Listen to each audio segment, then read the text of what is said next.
हाम्रो नेपालमा हुर्केका जुन 60 वटा आदिवासी जनजातिहरूसँग भएका भाषा, धर्म, संस्कार, संस्कृति र लिपिको विषय छ नि, त्यो चाहिँ हाम्रो राष्ट्रिय सांस्कृतिक सम्पदाको रूपमा, राष्ट्रिय सांस्कृतिक पहिचानको रूपमा चाहिँ कहिले पनि बन्न सकेन के। हामीले सडकमा उत्रेर सङ्घर्ष गरेर नयाँ शक्ति स्थापना गरेर हामीले जान सक्यौँ भने हामीले भनिरहेका जसरी त्यो कस्तुरीको बीणाको कुरा हामी गर्छौँ, त्यो बीणा जस्तो भएको आदिवासी जनजाति भित्रको पहिचानको विषयलाई चाहिँ राष्ट्रिय पहिचानको रूपमा चाहिँ हामी स्थापित गर्न हामी सक्छौँ। हामीले पहिचानको विषयमा कुराकानी गरिरहँदा बेसिक रूपमा पहिचानका धेरैवटा आयामहरू छन्, जसमध्ये हामीले यहाँ राजनीतिक र सांस्कृतिक पहिचानको विषयको कुरालाई चाहिँ अलिकति बढी जहिले पनि हामी उठाउने गर्दछौँ। र पहिचान व्यक्तिगत पनि हुनसक्छ, पहिचान सामाजिक रूपमा पनि हुनसक्छ, पहिचान सांस्कृतिक पहिचान पनि हुनसक्छ र पहिचान राष्ट्रिय पहिचान पनि हुनसक्छ। हामीले अहिले खोजिरहेको सांस्कृतिक पहिचानबाट त्यो पहिचानलाई चाहिँ राष्ट्रिय पहिचान बनाएर यो देशको आदिवासी जनजातिहरूको भाषा, धर्म, संस्कार र संस्कृतिको जुन विषयहरू उठाइरहेको छ, त्यो उठाएको कुरालाई चाहिँ राष्ट्रिय पहिचानको रूपमा चाहिँ हुनुपर्छ भन्ने अर्थमा मैले हिजो आज चाहिँ यसलाई सांस्कृतिक पहिचानको मुद्दा चाहिँ अहिले उठाउनु जरुरी छ भन्ने मलाई त्यो लाग्छ। र सांस्कृतिक पहिचानको मुद्दा भनेको चाहिँ जुन यहाँका आदिवासी जनजातिहरू करिब अहिलेको सूचीकृतसँग 60 वटा सङ्ख्या पुगेको छ, त्यो 60 वटा सङ्ख्या भित्र उनीहरूको स्वाभाविक रूपमा भाषा, धर्म, संस्कार र संस्कृतिको विषयहरू नितान्त उसको आफ्नो मात्रै नभएर त्यो चाहिँ एउटा सांस्कृतिक रूपमा आएको राष्ट्रिय पहिचानको रूपमा चाहिँ उठ्यो भने चाहिँ सायद न्याय हुन्छ होला भन्ने हिसाबबाट यो लामो समयदेखि हामीले सडक र सदनमा युद्ध अर्थात् सङ्घर्ष गर्दै हामी आइरहेका छौँ। अब अहिलेको अवस्थामा ठ्याक्कै चित्र हेर्दाखेरि के देखिन्छ त भनेर भन्दाखेरि चाहिँ 18 वर्ष पुगेका नागरिकले भोट दिन पाउने अधिकार छ र त्यसमा आदिवासी जनजातिहरूको सङ्ख्या पछिल्लो सेन्सरलाई हेर्ने हो भने करिब 34% छ। 34% 18 वर्ष पुगेका युवाहरू जसले भोट लाउने अधिकार हुन्छ भनेपछि अब गत सालको चुनावको डेटालाई हेर्ने हो भने चाहिँ 1,83,00,000 चाहिँ अहिले मतदाताका सङ्ख्याहरू छ। र भर्खरै मेरो एकजना निर्वाचन अधिकृत साथी हुनुहुन्छ, उहाँसँग मैले आज बिहान मात्रै डेटा लिँदाखेरि चाहिँ प्रत्येक निर्वाचन कार्यालयहरूमा दिनमा उहाँहरू चाहिँ 200 को दरले चाहिँ अहिले मतदाता नावली भर्ने क्रम चलिरहेछ। त्यसो हुँदा 77 वटा जिल्लामा यदि सरदरमा 100 राख्ने हो भने चाहिँ अहिले 1 महिनाभित्र खुलाउने हो भने त्यो सङ्ख्या भनेको चाहिँ कति पुग्दो रहेछ भन्दाखेरि चाहिँ 2,32,000 समथिङ चाहिँ नयाँ मतदाताहरू थपिन्छ। त्यो को हो त भन्दाखेरि चाहिँ जेनजी पुस्ता। र विगतको डेटालाई हेर्दाखेरि के देखिन्छ भने करिब 60% चाहिँ मतदान खसिएको छ भनेको 40% चाहिँ कि ऊ राजनीतिक पार्टीसँग फ्रस्ट्रेसन छ, कि उसले चाहिँ कुनै मत जाहेर गर्न चाहँदैन, वा चाहिँ ऊ विदेश छ। त्यस कारणले गर्दाखेरि 40% चाहिँ लगभग मतदान खसेको अवस्था देखिँदैन, 60 मात्रै छ भनेपछि त्यो जेनजीहरूको अबको अहिलेको फ्रेस होल्डलाई देख्ने हो भने चाहिँ अब आदिवासी जनजातिहरूले उठाइरहेको मुद्दा जुन खालको छ त्यो मुद्दामा चाहिँ 38%ले चाहिँ लगभग के देखिन्छ भनेर भन्दाखेरि चाहिँ नयाँ आदिवासी जनजातिहरू जेनजीहरू थपिने अवस्थाहरू छन्। र त्यो जेनजीहरूलाई को हकमा चाहिँ अब आगामी रणनीति चाहिँ कस्तो बनाएर जाने हो त भन्ने विषयमा चाहिँ बहस गर्नुपर्ने जरुरी छ। समस्या के हो त भनेर भन्दाखेरि चाहिँ समस्या भनेको चाहिँ हामीले कसरी बुझ्नु पर्यो भनेर भन्दाखेरि भाषा, धर्म, संस्कार र संस्कृति भनेर हामी जुन ढङ्गले बखान एकल तर्फबाट हामी वकालत गर्दै आइरहेको छौँ, यो वास्तवमा हाम्रो निजी विषय होइन, यो चाहिँ साझा विषय हो, यो चाहिँ राष्ट्रको सांस्कृतिक पहिचान हो भन्ने कुरा चाहिँ यहाँको राज्य शासकले, सत्ताले कहिले पनि त्यसले चाहिँ आत्मीकरण गरेको अवस्था छैन। तपाईहरुलाई म उदाहरण के दिन चाहन्छु भनेर भन्दाखेरि चाहिँ अहिले हामीले बोलिरहेको सबैभन्दा धेरै लगानी चाहिँ अंग्रेजी भाषामा लगानी भइराखेको छ। त्यो अंग्रेजी भाषा भनेको चाहिँ रोम सभ्यताबाट आएको भाषा हो, हाम्रो होइन। त्यसपछिबाट अर्को भनेको चाहिँ हामीले प्रयोग गरिरहेको लिपि चाहिँ देवनागरिक लिपि हो। त्यो देवनागरिक लिपि भनेको भारतको देवनगरबाट 9औं शताब्दीमा विकास भएर आएको लिपि हो, हामीले अहिले प्रयोग गरिरहेछौँ। यदि रोमन लिपि प्रयोग गर्ने हो भने चाहिँ रोम सभ्यताबाट आएको त्यो लिपि हो। त्यसकारणले हामीले म्याक्सिमम देवनागरी र रोमन लिपिहरू प्रयोग गरिरहेका छौँ। भने संस्कृतिको नाममा आएको जन्मदिन, प्रणय दिवस, होली जस्ता चाहिँ हामीले कयौं संस्कृतिहरू चाहिँ हामीले चाहिँ विदेशबाट आएको संस्कृतिलाई आयातित गरेर हामीले आइरहेका छौँ। भनेपछि धर्मकै कुरा गर्ने हो भने हैन, क्रिश्चियन धर्म जस्ता हामीले विदेशबाट आएको धर्मलाई आत्मसात गरिरहेका छौँ। भनेपछि यो साल, सम्बत, भाषा यी सबै कुराहरूलाई हामीले चाहिँ विदेशको पहिचानसँग, विदेशी संस्कृतिसँग जोडेर आएको विषयलाई चाहिँ हामीले आत्मसात गरेका छौँ। तर हाम्रो नेपालमा हुर्केका जुन 60 वटा आदिवासी जनजातिहरूसँग भएका भाषा, धर्म, संस्कार, संस्कृति र लिपिको विषय छ नि, त्यो चाहिँ हाम्रो राष्ट्रिय सांस्कृतिक सम्पदाको रूपमा, राष्ट्रिय सांस्कृतिक पहिचानको रूपमा चाहिँ कहिले पनि बन्न सकेन के। यो प्रश्न हो, ग्रेट प्रश्न हो के यो चाहिँ।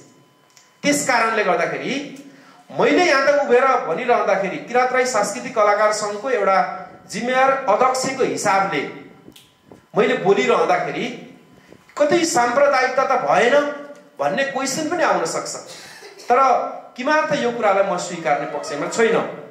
किन भन्दाखेरि चाहिँ हामीले विदेशी सभ्यताबाट हुर्केर आएका त्यस्ता संस्कृतिहरूलाई हामीले चाहिँ एसिमिलेसन गर्ने, आत्मसात गर्ने, तर हाम्रो संस्कृतिहरूलाई जसले 38%, 34% क्षेत्र ओगटेर हामीले त्यो संस्कृतिहरू जन्मायौँ, हुर्कायौँ र सभ्यताको विकास गरेर यहाँसम्म ल्याएकोलाई चाहिँ कहिले पनि राष्ट्रिय पहिचानको विषय बन्न सकेन।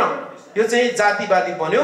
यो मानसिक, यो सोचाइ भनेको अर्थात् यो चिन्तन मनन भनेको चाहिँ मानसिक दरिद्रताको पराकाष्ठा हो। यस कारणले पनि अब हामीले उठ्नु जरुरी छ भन्ने म यहाँलाई अनुरोध गर्न म चाहन्छु। दोस्रो, अब आगामी हाम्रो निर्वाचनको अर्थात् हाम्रो रणनीतिक हिसाबले कस्तो हुने त अबको बाटो भन्ने विषयमा म 1-2-3 बुदामा यहाँ लेखेर ल्याएको छु। म यहाँलाई स्पष्ट बनाउन म चाहन्छु कि सबैभन्दा पहिले चाहिँ हामीले आन्तरिक सङ्घ संस्थाहरूमा चाहिँ सबैभन्दा पहिले चाहिँ हामीले सङ्घर्ष गर्नु पर्यो।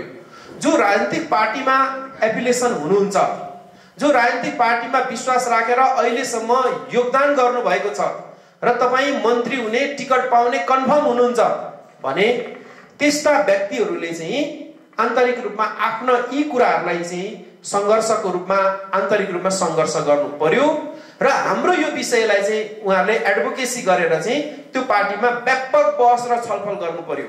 नम्बर 1 चाहिँ जो चाहिँ 2 नम्बरमा अब राजनीतिक पार्टीसँग पनि म छैन, कुनै पार्टीको झोला पनि मैले बोकेको छैन, म चाहिँ स्वतन्त्र रूपमा छु भन्ने व्यक्तिहरू जसले बारगलीदेखि बसेर अब हेर्ने दिन होइन, अब नयाँ पार्टीको रूपमा, नयाँ शक्तिको रूपमा हामीले नयाँ एउटा श्रृङ्खला सिर्जना गरेर हामीले जानु पर्यो, अगाडि जानु पर्यो। त्यसो हुँदाको स्थितिमा चाहिँ हामीले सडकमा उत्रेर सङ्घर्ष गरेर नयाँ शक्ति स्थापना गरेर हामीले जान सक्यौँ भने हामीले भनिरहेका जसरी त्यो कस्तुरीको वीणाको कुरा हामी गर्छौँ, त्यो वीणा जस्तो भएको आदिवासी जनजातिभित्रको पहिचानको विषयलाई चाहिँ राष्ट्रिय पहिचानको रूपमा चाहिँ हामी स्थापित गर्न हामी सक्छौँ। तर फेसबुकमा हल्ला गरेर, तर बारदलीमा हेरेर, चोकमा रमित हेरेर चाहिँ अब यो प्राप्त गर्नेवाला छैन मित्रहरू। तेस्रो नम्बरमा चाहिँ अब यदि यसो पनि भएन भने के गर्ने हो त भनेर भन्दाखेरि चाहिँ स्वतन्त्र ढङ्गबाट चाहिँ जसको समर्थन, सहयोग लिन हामी सक्छौँ। त्यो सहयोग र समर्थन लिँदै आफ्नो मुद्दालाई स्थापित गर्नको लागि चाहिँ हामी लोकतन्त्रमा समावेश हुने। लोकतन्त्रमा समावेश भइसकेपछि कमसेकम पनि आफ्नो क्षेत्रमा, आफ्नो पहुँच भएको ठाउँमा चाहिँ यदि हामीले यसरी अगाडि हामी गयौँ भने केही हदसम्म हामी रिजल्ट ल्याउँछौँ। तर स्वतन्त्रै सबै कुरा चाहिँ होइन।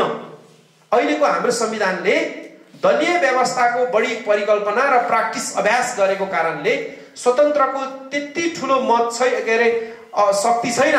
तथापि हामीले त्यो त्यो विचारलाई बचाइराख्नको लागि जसरी खडेरीमा अथवा जसरी अनिकालमा बिउ जोगाइन्छ त्यस्तै हाम्रो पहिचानको बिउलाई जोगाइराख्नको लागि एडभोकेसी गरिरहनको लागि त्यो स्वतन्त्रबाट जितेकालाई पनि काफी हुन्छ, कमसेकम बीजारोपण हुन्छ त्यो ठाउँमा भन्ने हिसाबले चाहिँ हामीले यसरी चाहिँ यो रणनीति हामीले अपनायौं भने चाहिँ सायद हामीले भन्न खोजेको अधिकार हामीले प्राप्त हुन सक्छ होला भन्ने मलाई चाहिँ लाग्छ।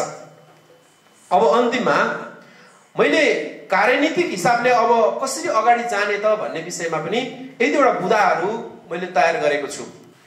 जस्तो हामीले हाम्रो आवश्यकता के हो त अहिलेको कन्डिसनमा भनेर भन्दाखेरि चाहिँ हामीले यति बेला चाहिँ सांस्कृतिक पहिचानलाई चाहिँ जो आदिवासी जनजातिहरूसँग छ त्यो सांस्कृतिक पहिचानलाई चाहिँ राष्ट्रिय पहिचानको रूपमा स्थापित गर्नको लागि चाहिँ हामीले व्यापक रूपमा हामी त्यो चाहन्छौँ। हाम्रो मुद्दा भनेको त्यससँगै सुशासनको कुराहरू हैन, समाजको कुराहरू, त्यसपछि समाजवादसम्म जाने कुराहरू र युवा नेतृत्वका कुराहरू छन् हाम्रा।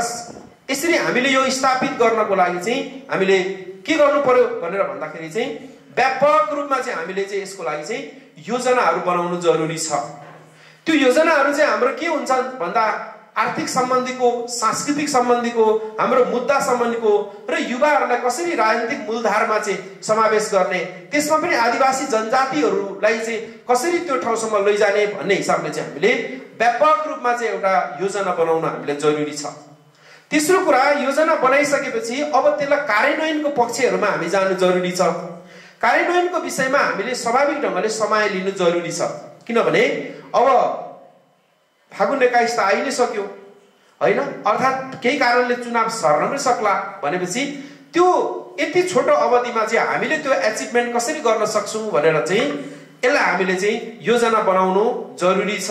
र त्यो तहको जिल्ला र केन्द्रमा चाहिँ हाम्रा समुदायलाई चाहिँ कमसेकम पनि म स्वतन्त्रबाट आए, म कमसेकम पनि यो दलबाट आए र यसरी म संघर्ष गर्छु, कमसेकम म नयाँ शक्तिबाट आए भनेर चाहिँ हामीले जिल्ला र तल क्षेत्र स्तर, गाउँ स्तरमा चाहिँ हामीले त्यो खालको हामीले चेतना अगाडि लग्यौं र हाम्रो मुद्दाहरूलाई स्थापित गर्नको लागि चाहिँ हामीले त्यो लेभलको एक्सरसाइज हामीले गर्यौं भने चाहिँ, कार्यान्वयन गर्यौं भने र चुनावी प्रक्रियामा भाग लियौं भने चाहिँ सायद मलाई लाग्छ केही अचिभमेन्ट हाम्रो हुन सक्छ। त्यसपछिबाट अब यसलाई हामीले कार्यान्वयनको पक्षमा लैजाँदा गर्दाखेरि चाहिँ स्वाभाविक ढंगले थुप्रै खालका अवरोधहरू, थुप्रै खालको बाधा अर्चनहरू आउँछन्। तर अहिलेको वर्तमान परिस्थितिमा राजनीतिक पार्टीहरू पनि एक हदसम्म उहाँहरू फेल खाइसकेको अवस्था र उहाँहरूको अहिलेसम्मको प्र्याक्टिस अभ्यास चाहिँ समय सुहाउँदो र युग सुहाउँदो नभएको कारणले गर्दाखेरि चाहिँ र हाम्रो लामो समयदेखि चाहिँ पहिचानको मुद्दालाई असन्तुष्ट रूपमा चाहिँ हामी राखिरहेको बेला चाहिँ यो परिस्थितिलाई चाहिँ हामीले क्याच गर्न सक्यौं भने चाहिँ सायद मलाई लाग्छ केही अचिभमेन्ट हुन सक्छ, अगाडि जान सकिन्छ भन्ने मलाई त्यो लाग्छ। यसपछिबाट अब हामीले यो कामहरू गरिरहँदाखेरि स्वाभाविक ढंगले हामीसँग अवरोधको कुराहरू, आर्थिकको कुराहरू, हामीसँग सैद्धान्तिक कुराहरू, धेरै कुराहरूको हामीलाई जरुरी आवश्यकता हुन्छ। त्यसो भएको हुनाले राजनीतिक क्षेत्रमा अहिलेसम्म लाग्नुभएका सम्पूर्ण व्यक्तिहरू जो हुनुहुन्छ उहाँहरू सबै यदि हामी एक ठाउँमा आएर यी कुराहरूमाथि चाहिँ बहस छलफल गरेर अगाडि हामीले जाने हो भने चाहिँ सायद लाग्छ पहिचानको यो मुद्दा हामी हार्ने छैनौं